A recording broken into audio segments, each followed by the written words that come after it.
lectin-free snacks. Eat this, not that. Sunflower seeds. I know you see all the ball players eating their sunflower seeds and don't follow their example.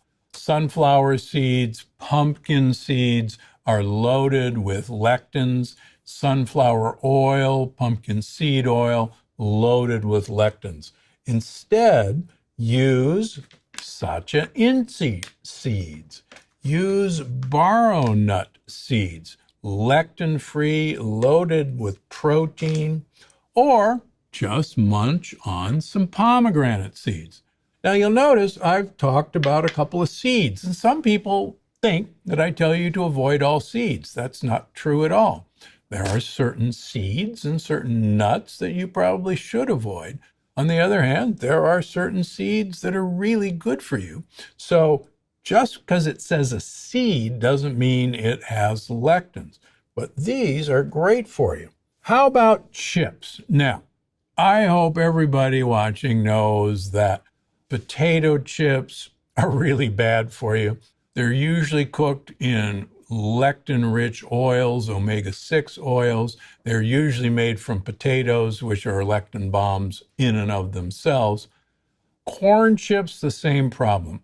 They're almost always cooked in high omega-6 oils, and 70% of my patients with leaky gut have antibodies to the various components of corn. Now, there are a number of grain-free chip products on the market, as I've seen through over 20 years with my patients.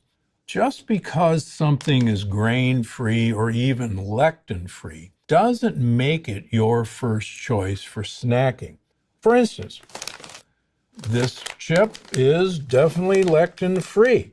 It has cauliflower and carrots and cassava, but it's cooked in sunflower oil, and it has chia seeds. But the worst part of this chip and this chip is that it's mostly simple carbohydrates. So just do the math. So 8 chips have 140 calories. Okay, that's a lot of calories for 8 chips, but there are 19 grams of carbohydrates in those 8 chips. There's 2 grams of fiber. So that means there's 17 grams of carbohydrate per serving. There's 4 grams of carbohydrate in 1 teaspoon of sugar. So there are over 4 teaspoons of sugar in 1 serving of this package. So regardless of how healthy it may sound, this is a carbohydrate sugar bomb. The same way this sounds healthy: cassava, avocado oil, coconut flour. There's chia seeds, but this has 20 grams of carbohydrate per serving. There's 3 grams of fiber. This also has 17 grams of carbohydrates per serving. This is not what you think you're getting. And sadly, I see this happen with my patients all the time.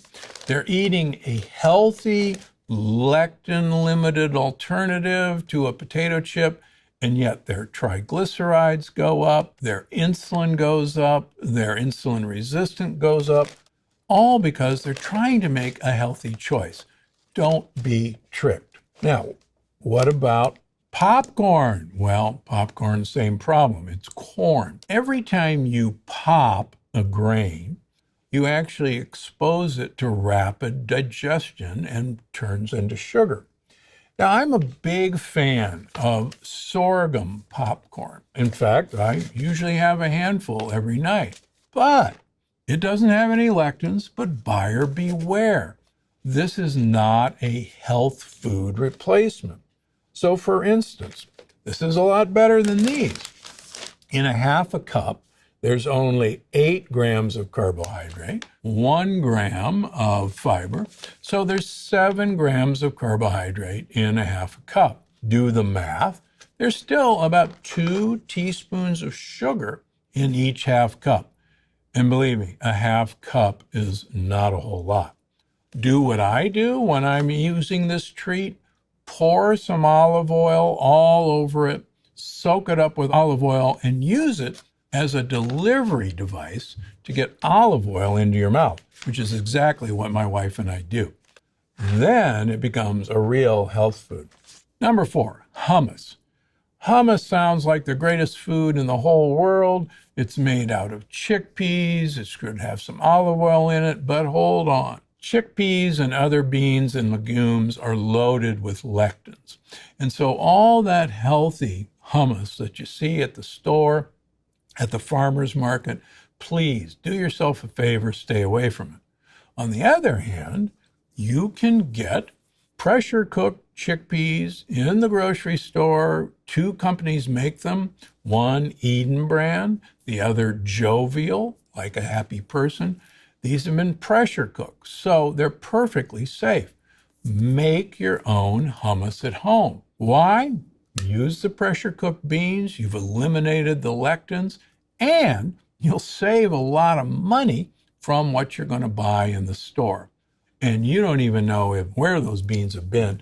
This is the way to go. So you can replace your store-bought hummus with something you make at home. Another great option is to make macadamia nut hummus. I've actually got the macadamia hummus recipe right here on my YouTube channel.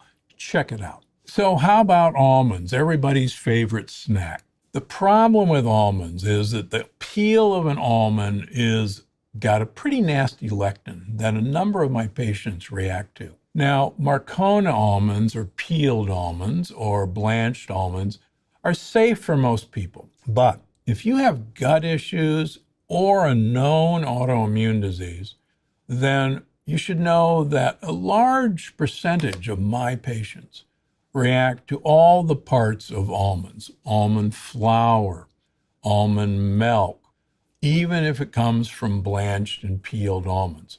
So buyer beware. Almonds are not your best source of a snack.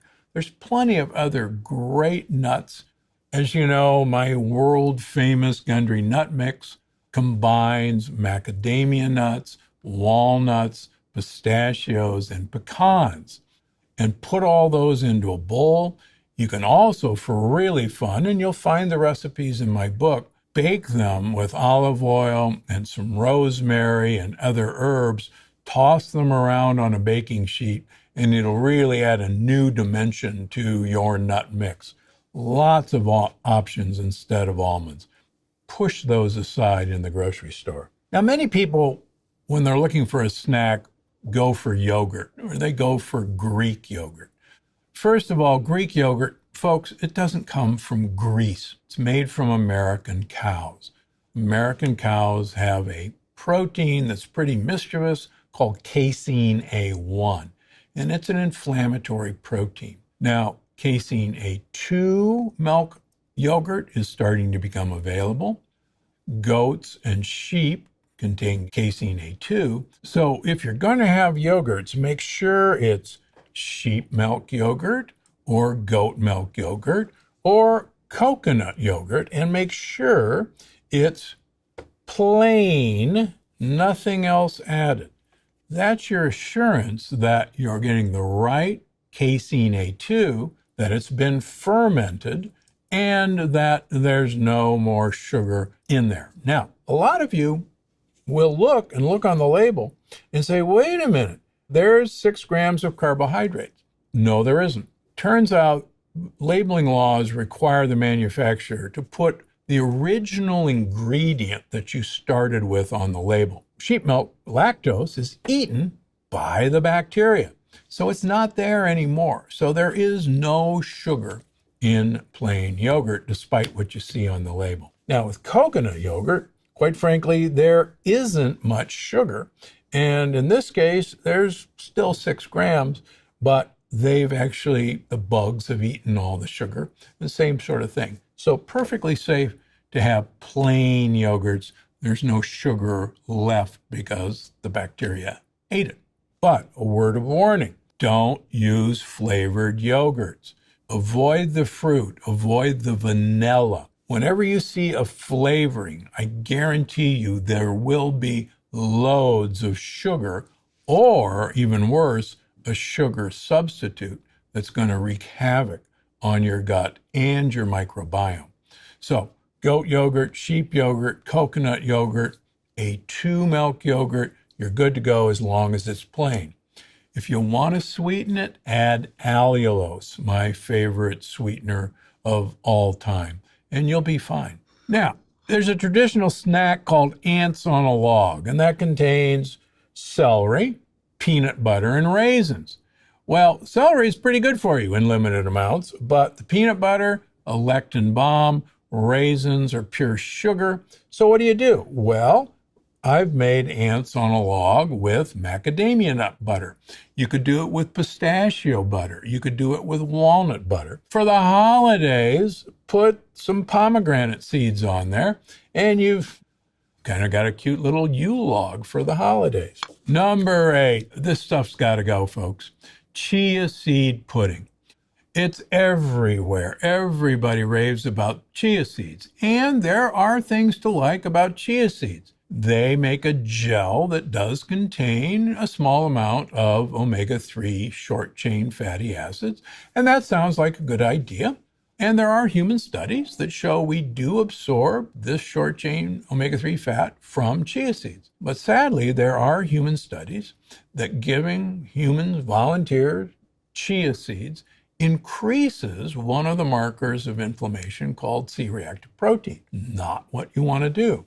On the other hand, basil seeds, part of the basil family, which is the mint family, are loaded with antioxidants, also loaded with omega-3 fats, make the exact same nice puffy fiber that chia seeds do, but don't add to inflammation. And they're readily available. This is my favorite company, Zen Basil. If you can't find it, make sure that you're looking for organic basil seeds and use them exactly as you would chia seeds. And I think you'll actually find you'll like them a whole lot better. Number 9, granola bars.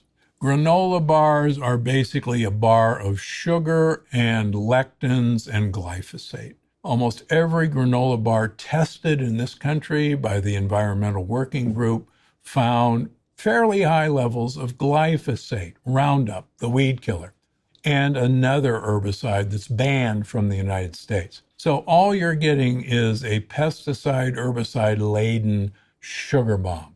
Instead, there's great bar alternatives here at Gundry MD. You can have a honey nut bar. You can have a coconut bar that tastes exactly like a Mounds bar, in my opinion. You don't have to just reach for the granola bar. There are also a number of other bars that are in the keto category, which I like and approve, and the list is on my yes list in Unlocking the Keto Code and the Energy Paradox. But be careful with these keto bars. First of all, a lot of them have bad ingredients, like you'll see peanut butter in a lot of them. A lot of them will sneak in Splenda, which is sucralose, as one of the ingredients. So read the ingredients very carefully before saying Dr. Gundry approves of keto bars. There are some good ones out there, but please, even the good ones, read the label because they change almost on a monthly basis what the ingredients are. Finally, everybody's favorite snack, peel a banana and eat it. Here's the problem with bananas. Number 1, when we do food sensitivity testing on our patients, bananas frequently rank really high on foods that people are sensitive to, not allergic to, sensitive to. That means they actually promote inflammation. Number 2, bananas, when they're ripe, the starch in green bananas changes to a rapidly absorbable fructose that will wreak havoc on raising your triglycerides, will increase your mitochondrial damage both in your liver and in your kidneys, and it's not the snack you're looking for. On the other hand, buy your bananas green, peel them, and that should be hard to peel. Throw the peeled bananas in the freezer thaw one out to use and eat it like a popsicle. It's not going to be as sweet as you're used to, but that green banana contains resistant starches that the bacteria in your gut think is one of the best health foods for them. And if you take care of them, they'll take care of you. If you found this video helpful, I think you're going to love this one. Just doing that 4 or 5 days, once a month, acts as if you were calorie restricted for the entire month.